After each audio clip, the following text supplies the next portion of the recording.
The first time Satan's child spoke, it didn't sound like a gun. It sounded like a door kicked open by God. 2 barrels, twin 40s, snapping in rhythm so fast the noise became a single ripping sheet, like canvas tearing.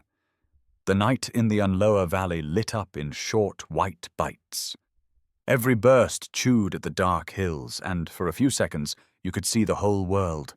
A ring of sandbags, a thin wire line, and 4 idiots trusting one armored beast to keep the jungle honest. I remember thinking, stupidly, that I was going to die with my hands on ammunition clips. That's where Vietnam took me. Not to a cockpit, not to the skies I'd signed up for. To the top of an armored gun track, feeding fat brass into a machine we'd named like it could hear us. It started with a draft notice. October 1969. I wasn't trying to be noble. I just didn't want a piece of paper deciding my future, so I enlisted for the Army's Warrant Officer Flight Program. Helicopters. That was the plan. Basic at Fort Polk, then Fort Walters to learn the TH-55 Osage, a little bubble of plexiglass with rotor blades that made you feel like you were balancing on a fingertip. I logged more than 70 hours and started believing I might outrun Vietnam by flying over it. Then came night training. Vertigo hit like a fist. The horizon vanished, lights smeared, and my inner ear swore the aircraft was tumbling when the gauges said it wasn't. You can't argue with your own body at midnight. I didn't wash out in flames. I washed out quietly, sitting on a bench with a medic telling me, "You're not the first. The Army doesn't mourn your dream. It fills the slot." Fort Sill.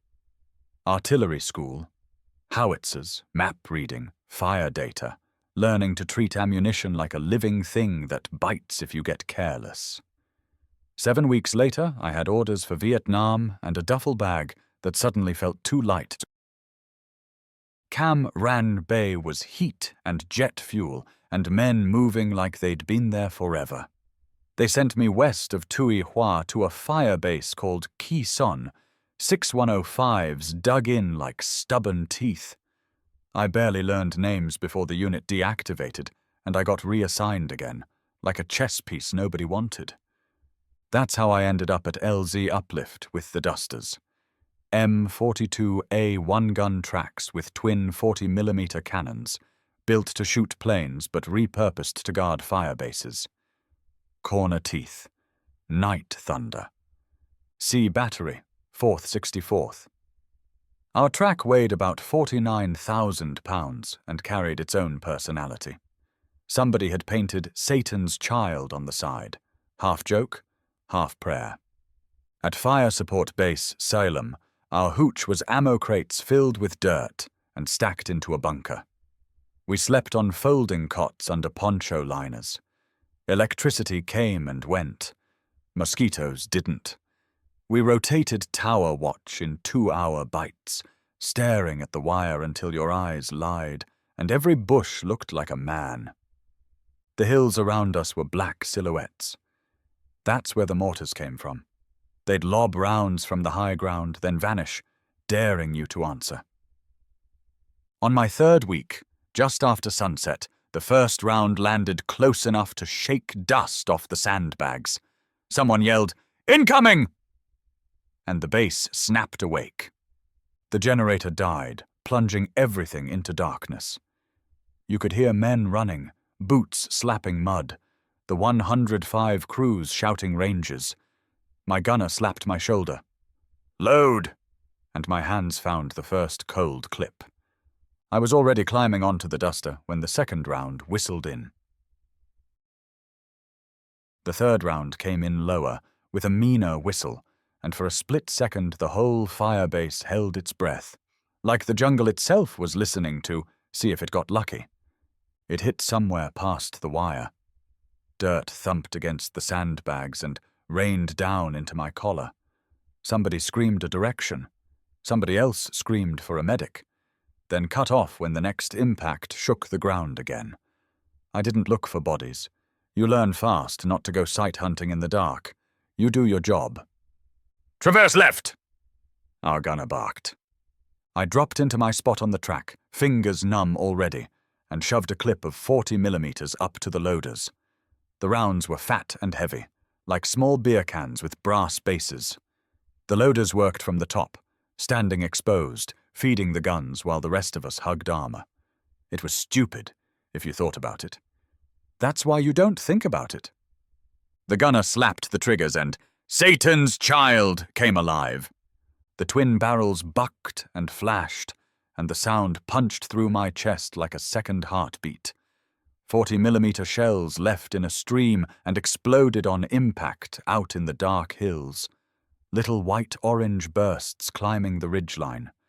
The gun's rhythm was so fast, it stopped sounding like individual shots and started sounding like anger. Above us, the 81mm mortar team answered to thump, thump, thump, walking rounds toward where the incoming had originated. Then the 105s joined in, one after another, 6 different voices of concussion turning the whole night into a drum line. And still, you never knew if you were hitting anything. That's the part people don't get. You aren't in a movie with a clean target and a villain falling over. You're firing into blackness where you think a tube might be, where you guess a crew might be crouched, hoping the math and the noise and the fear do the job. The incoming paused for a minute, long enough for someone to say, "Maybe that's it," like the jungle was a polite guest who'd left early. Then it started again from a different angle. "Same game," the crew chief muttered. "They move. We chase." The loaders kept feeding clips, shoulders slick with sweat, faces ghost pale when the muzzle flashes lit them. Every time a burst went out, I could see the wire and the sandbag walls and the half-built bunkers, and then the light would die, and we were back in a black, wet world that smelled like diesel, mud, and burned powder. At some point, the radio squawked. The mortar team couldn't find the tube. The hillside was too noisy, too broken, too full of places to hide. That's when the word came. If it stayed hot, we'd call Foo Cat for fast movers. I remember thinking how insane it was. We were a bunch of ground pounders in a hand-built fortress, and if the hills kept throwing steel at us, we'd ask for F4 Phantoms to come erase the hillside, like it offended somebody. But the attack fizzled instead.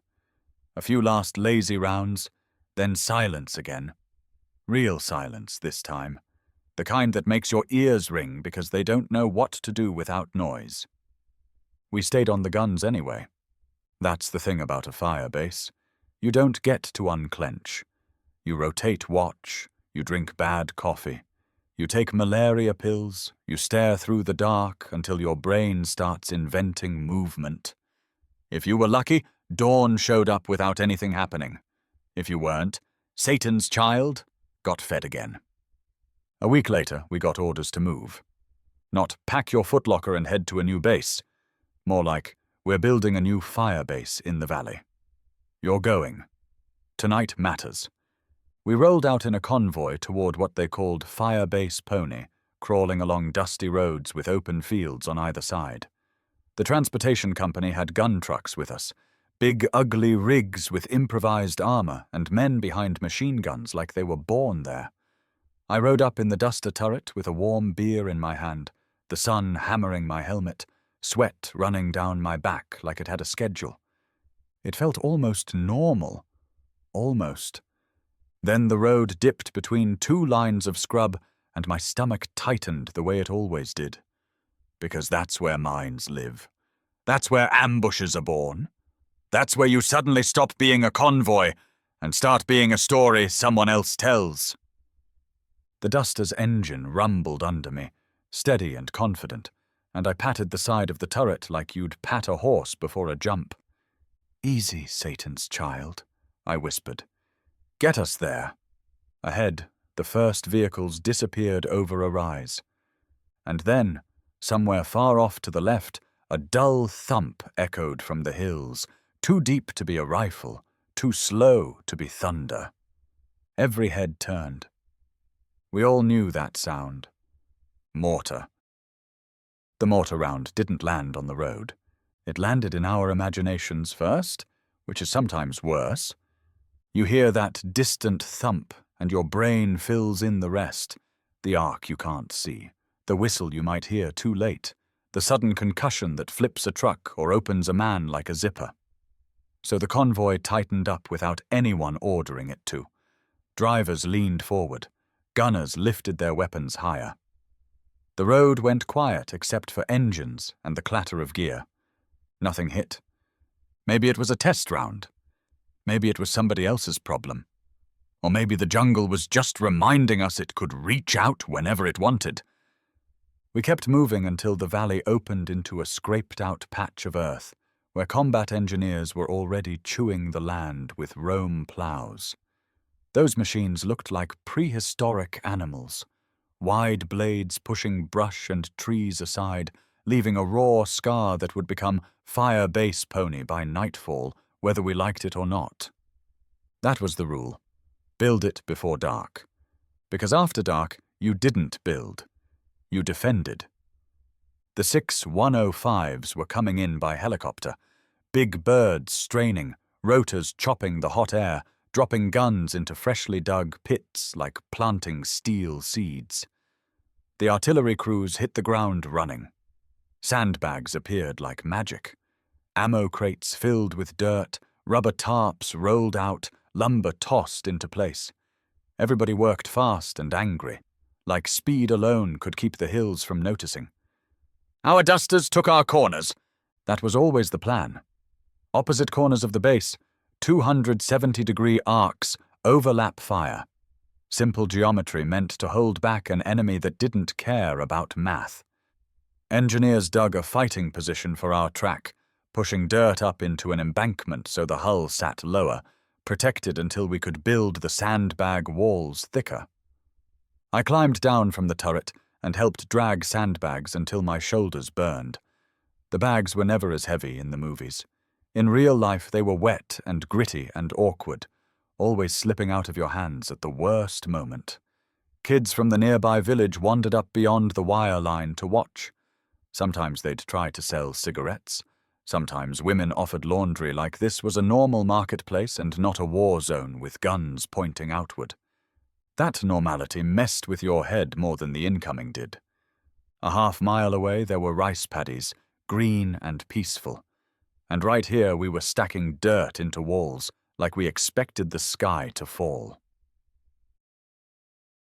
By late afternoon we had a hooch going, culvert halves and thick lumber and rubber tarps, then sandbags on top until the roof looked like a small hill. 3 layers deep. 2 guys to a section on folding cots. The back open toward the wire so you could fire out if it came to that. Comfort was a handful of scavenged lawn chairs and a black rubber water bag sitting in the sun like a lazy animal. We even built a shower. An ammo can with holes punched in the bottom, hung up on a post. It gave you maybe 2 minutes of water before you had to refill it, and you learned to wash fast. Face first, then armpits, then whatever dignity you had left. The latrine was worse. A toilet seat balanced over half a 55-gallon drum with diesel fuel in the bottom. The drum smelled like rot and fuel and things you didn't want to think about. Stir and burn was the job no one volunteered for. The first time I saw a guy do it, I understood why men could get shot at all day and still fear a bucket. As the sun dropped, the valley shifted colors. The hills turned purple-black. Shadows stretched across the scraped earth like fingers. The generator coughed to life, giving us a little light and the illusion that we were civilized. Then it shut off again. Sporadic electricity. That meant darkness owned us more often than not. We ate C-rations, meat and beans, chicken-boned if you were lucky. Crackers, instant coffee. Cigarettes in the accessory pack even if you didn't smoke, because somebody always did. A helicopter brought 1 hot meal that first day, and it felt like a miracle in a place built of dirt and sweat. At dusk, the tower watch started. I took the first shift on the hooch roof, looking out over the wire. The perimeter was a thin line in the dark, a shape you trusted with your life. Beyond it, open field. Beyond that, the hills.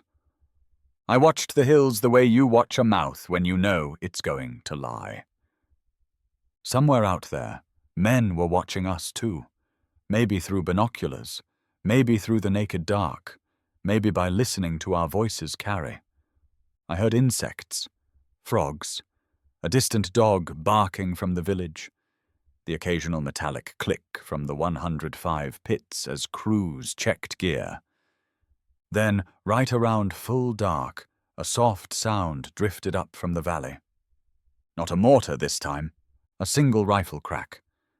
Then another, and then, too close, an unmistakable whoomp of a rocket leaving its tube. I didn't even have time to yell! The first rocket screamed over the base and detonated somewhere behind us in a flash that lit the hooch like daylight, and the hills answered with more. The rockets came in like someone kicking the sky. You don't hear them the way you hear mortar rounds. Mortars give you that sick little whistle, just enough time to think, this one's mine. Rockets are different. Rockets are a roar and a rush, and then the world punches you in the chest. The first blast hit behind the 105 pits and lit the whole firebase in a dirty orange flash.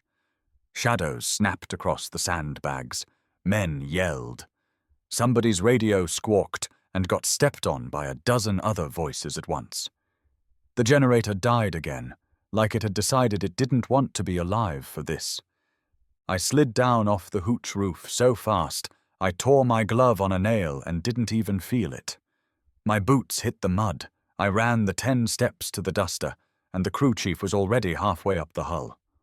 "On the gun!" he shouted, unnecessary, because everybody was already moving like their bodies had practiced it in sleep.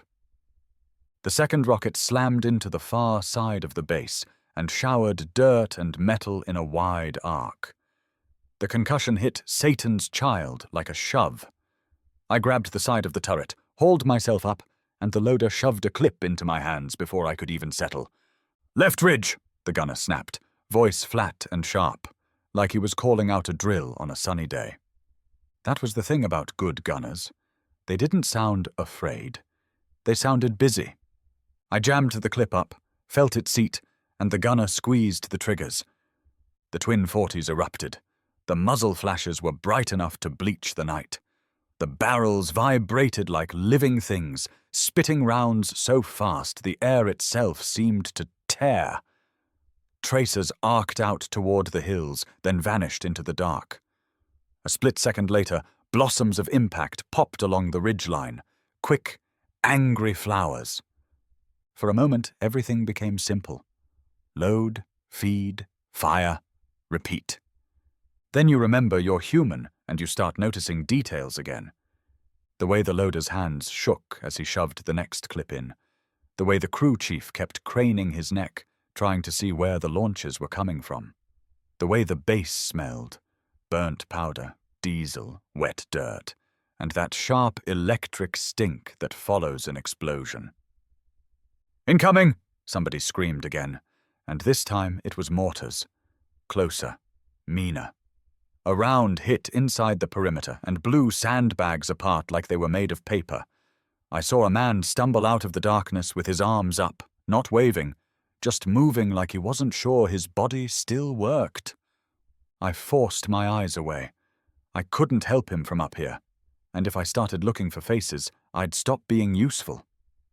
The 81s thumped, answering fast.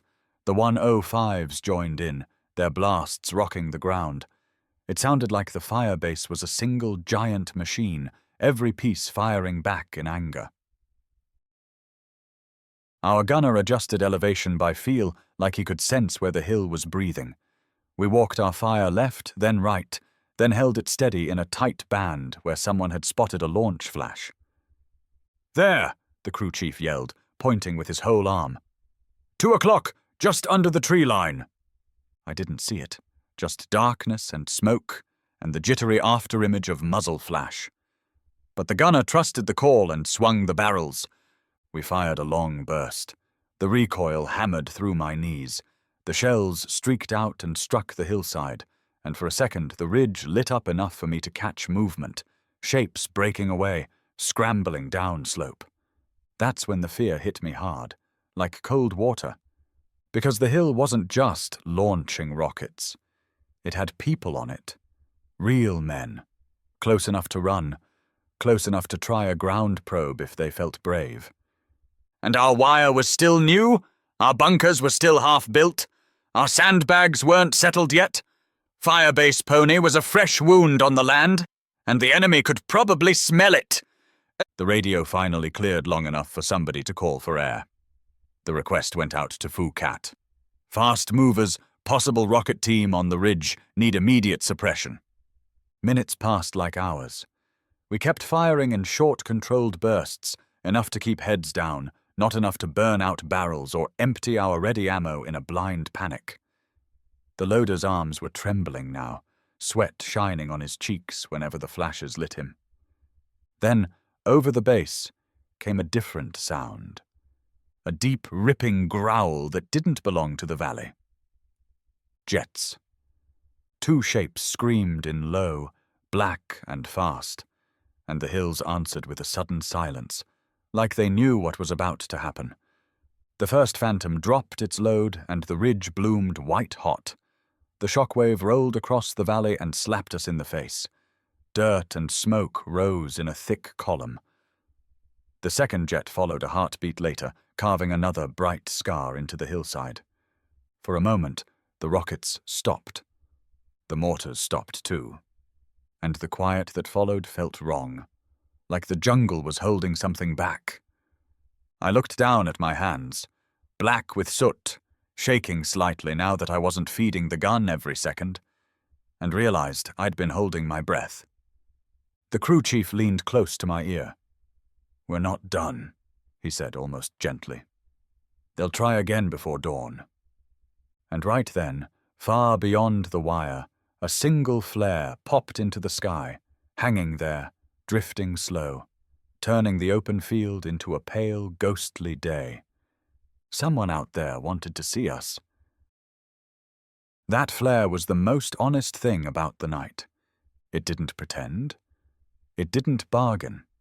It just flooded the valley with light and said, "Here you are. Here I am.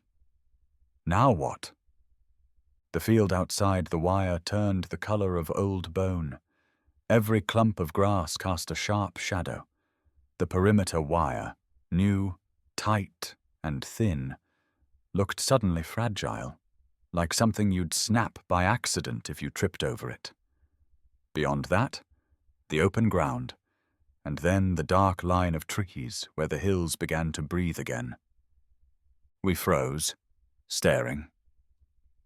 Because flares mean one of two things. Either you're about to be hit, or someone is about to try their luck coming in. "Movement," the crew chief asked, voice low. The gunner didn't answer. He was scanning through the sight, tiny adjustments, body still as if he'd become part of the machine. The loaders crouched near the ready ammo, clips lined up like thick metallic books, each one a promise. I stared until my eyes hurt. At first I saw nothing. Then I saw everything. Phantom shapes, shadows that looked like men, grass that seemed to ripple on purpose. Your mind becomes your worst enemy under a flare. It wants to give you a target, because targets feel safer than uncertainty. "Hold fire," the gunner said finally. "Wait." We waited. The flare drifted, sputtered, dimmed. Another flare went up, then another. Now the open ground was a strobing stage, lit and unlit in slow pulses, each burst of light asking the same question. "You still awake?" A crack snapped from the tree line, rifle fire, sharp and close enough to make my shoulders flinch. A few rounds stitched into the dirt berm near our position, throwing up little puffs of soil. "Contact!" someone yelled. That word always sounded bigger than what it was.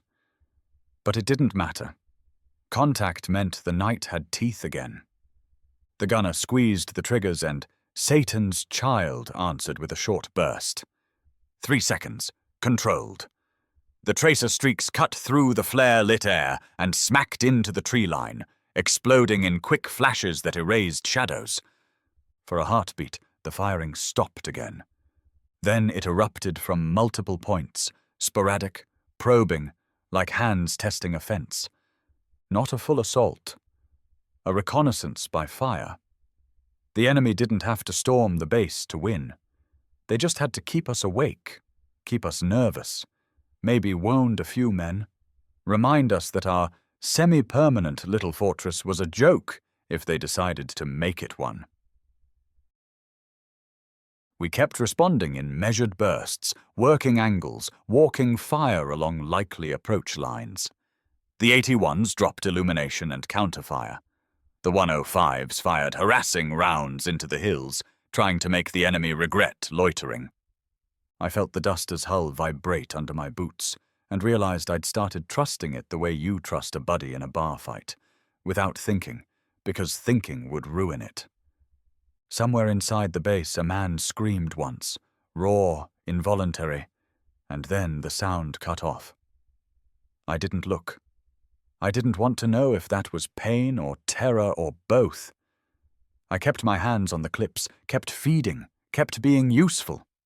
By the time the flares stopped, the sky in the east had begun to thin from black to charcoal. The first hint of dawn touched the valley like a bruise. And with dawn came the strange calm.